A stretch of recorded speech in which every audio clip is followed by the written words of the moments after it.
बिस्मिल्लाहिर्रहमानिर्रहीम। Dear students, पिछली video में हमने करेक्शन ऑफ प्रोनाउन टॉपिक किया था जिसमें हमने 6 रूल्स देखे थे। आज हम वहीं से अपना लेक्चर कंटिन्यू करेंगे। एग्रीमेंट ऑफ प्रोनाउन भी आपने देखा, प्रोनाउन की डेफिनेशन भी पिछली वीडियो में हमने, एंटीसीडेंट ऑफ प्रोनाउन भी देखा, प्रोनाउन का टेबल भी, पर्सनल प्रोनाउन के अंदर हमने उसके डिफरेंट केसेस भी, जिसमें subjective case, possessive pronoun, objective case भी देखा। आज हम रूल नंबर 7 से स्टार्ट करेंगे करेक्शन ऑफ प्रोनाउन में। रूल नंबर 7 हम देखेंगे ऑर्डर ऑफ प्रोनाउन, कि अगर फर्स्ट, सेकंड, थर्ड पर्सन एक ही सेंटेंस में आ जाएं तो उनकी तरतीब, उनके ऑर्डर को हमने किस तरह फॉलो करना है।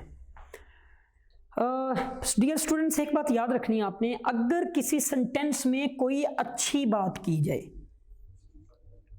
यानी कोई भी अच्छी बात किसी सेंटेंस में आए और उसमें आपको तीनों जो पर्सनल प्रोनाउंस हैं वो इस्तेमाल करने पड़ जाएं, यूज करने पड़ जाएं, तो याद रखिएगा हमारे पास अच्छी बात के लिए जो तरतीब सेंटेंस में बनेगी, पहले हम रखेंगे सेकंड पर्सन, फिर हम रखेंगे थर्ड पर्सन, फिर हम यूज करेंगे फर्स्ट पर्सन को।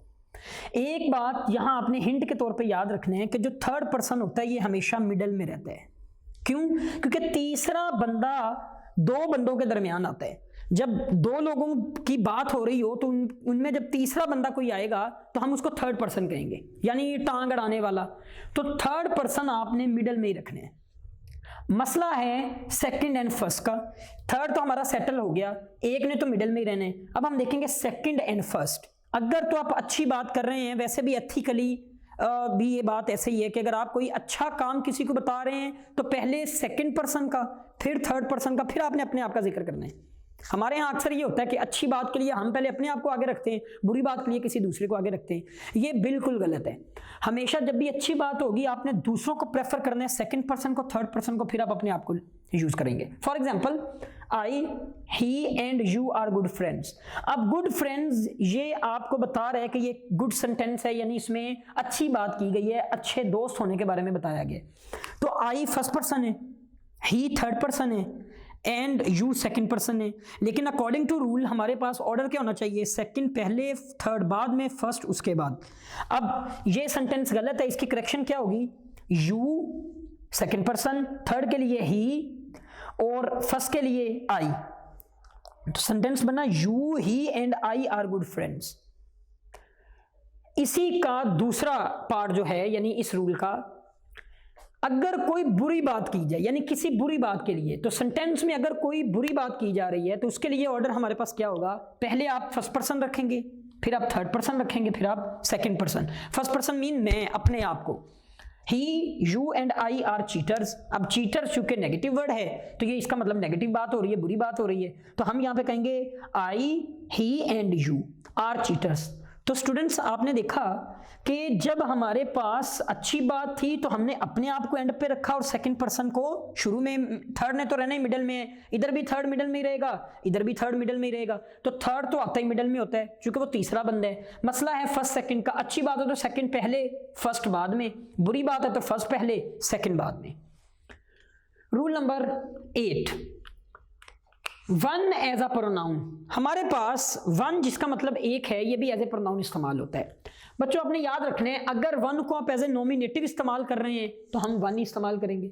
अगर वो एज ए ऑब्जेक्टिव इस्तेमाल हो रहा है, ऑब्जेक्टिव केस, यानी नॉमिनेटिव का मतलब सब्जेक्टिव केस भी हो सकता है, ठीक है, सब्जेक्ट के तौर पे इस्तेमाल हो रहा था वन, यानी सेंटेंस के शुरू में, सेंटेंस के लास्ट पे इस्तेमाल हो रहा तब भी हम इसको वन ही लिखेंगे।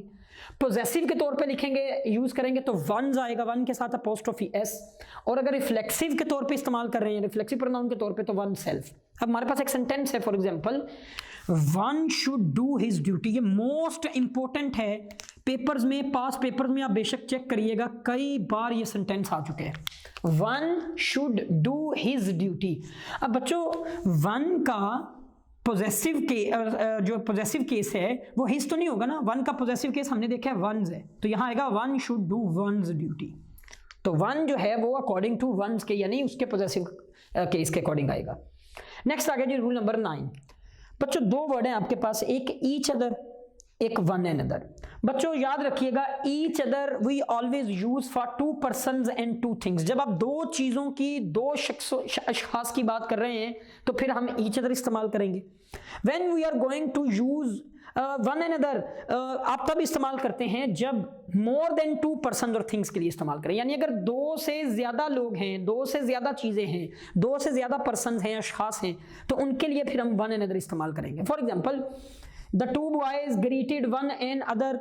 अब दो लड़के हैं तो इनके लिए वन एंड अदर इस्तेमाल नहीं होगा बल्कि ईच अदर इस्तेमाल होगा, क्योंकि दो चीज़ों के लिए, दो लोगों के लिए, दो अशखास के लिए हम इस्तेमाल करते हैं ईच अदर। तो टू बॉयज़ की बात हो रही है, टू पर्सन हैं, इसलिए ईच अदर आएगा। They all love each other. अब ऑल का वर्ड आ गया, इट्स मीन ऑल शो कर रहा है कि ये मोर देन टू पीपल की बात हो रही है, लोगों की बात हो रही है, मोर देन टू पर्सन की बात हो रही है। तो अब हम यहाँ पे ईच अदर इस्तेमाल नहीं करेंगे बल्कि वन एंड अदर इस्तेमाल करेंगे। रूल नंबर 10 देखें जी, a person should agree with its gender, person and number. यानी pronoun should agree with its gender, person and number. यानी जो आपके पास किसी सेंटेंस के अंदर प्रोनाउन इस्तेमाल हुआ है वो आपके जेंडर से भी एग्री करता हो, वो आपके पर्सन से भी एग्री करता हो, वो आपके नंबर से भी एग्री करता हो। For example, any should do his duty. अब स्टूडेंट्स, एनी चूंकि नाम ही शो कर रहा है कि एक फीमेल है, तो फीमेल के लिए हम हिज इस्तेमाल नहीं करते बल्कि फीमेल के लिए हम हर इस्तेमाल करते हैं। तो it's mean this is incorrect sentence, ये इनकरेक्ट है। इसकी करेक्शन क्या होगी? Annie should do her duty. इसी तरह Ali should do her duty नहीं हो सकता, Ali should do his duty. Next आ गया जी रूल नंबर 11। हमारे पास रिलेटिव प्रोनाउन 3 टाइप के होते हैं, जिसमें 3 वर्ड हैं, हु, विच, डेट। याद रखिएगा, हु हमेशा हम जानदारों के लिए, इंसानों के लिए, जानवरों के लिए इस्तेमाल करते हैं, बड़े जानवरों के लिए। विच हम बेजान चीज़ों के लिए और छोटे जानवरों के लिए इस्तेमाल करते हैं। एंड डेट आमतौर पर सब के लिए इस्तेमाल होता है।